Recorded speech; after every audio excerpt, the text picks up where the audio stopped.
کورمي ضلع پړچنار کې د لوور اپر او سنټرل کورمي مشرانو باندې مشتمل یوه لویه جرګه شوې چې مشري د خیبر پښتونخوا ستر سکرټر ندیم اسلم چودھری وکړه. د لویه جرګه کې د خیبر پښتونخوا آی جی پی اختر خیاط، کوهاټ ډیویژن کمشنر عابد وزیر، آر پی او کوهاټ شیر اکبر خان او د کورمي ضلع انتظامي مشرانو ګډون کړی وو. ستر سکرټر ندیم اسلم چودھری ویل چې د هغه وړاندې او اخیری ترجیح علاقه کې امن راوستل دي. په دې لویه جرګه کې د علاقې مشرانو طرف نه راپورته شوي مسلو باندې هم ستر سکرټر خبرې کړي، کوم کې چې ټل پړچنار سړک، ملي کلینا خرلچی سړک، هسپتال لپاره دویانې، ډي ایچ کیو هسپتال پړچنار اپګریډیشن، سکولونو کې د استادانو کمې پوره کول، پړچنار او ساده ښارونو کې د اوبو مسلې ختم کول، ځوانکول ته د لوبو موقع ورکول او سوشل میډیا منفي استعمال مسلو باندې خبرې شوي او ترقیاتي منصوبو ته فنډز ریلیز کولو باندې هم زور وړی.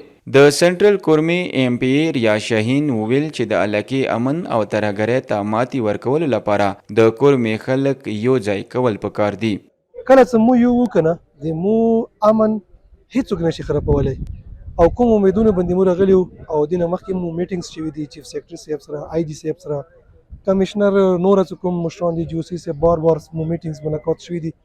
نو ان شاء الله چې کوم د اوس ټیم دی د دوی زه خو ډېر پر امید یم چې د کوم د پروپاګاندا دي او څه شته هم خو پروپاګاندا لږه ډېره ده. که مو د دې مخنیوی وکړو او دغه پروپاګاندا ته مو توجه ورنکړو او هغه عملي چې کوم څه کېږي هغه ته توجه ورکړو او په خپله هغه پروپاګاندا نه مخکې مو یو نیم قدم ونخلو، انشاءالله د مو امن به هم برقرار وي او کورمه بېوا ترقي کوي. قومي مشر جلال بنګش وویل چې د علاقې ترقۍ او امن لپاره موږ ټول یو موټی یو او په شریکه به کار کوو. ډېره ښه جرګه وه الحمدلله. د کورمي عوام دې حوالې سره د دهشتګردۍ حوالې سره پیو پیش ده. انشاءالله مو به دغو حالاتو کې یو بل سره شانه به شانه ودرېږو. خپل روډ، خپل کلي او خپل وطن به هر صورت سره محفوظ ساتو. څومره پورې د قومي موقف تعلق دی هغه مو ډېر واضح دی څه د ټي ټي پي حوالې سره چې موږ خپلې خاورې کې چاته اجازات نه ورکړی دی او نه چاته ورکوو، او نه خپلې خاورې کې چا مداخلات مو قبول کړی دی او نه چې ته قبلوو.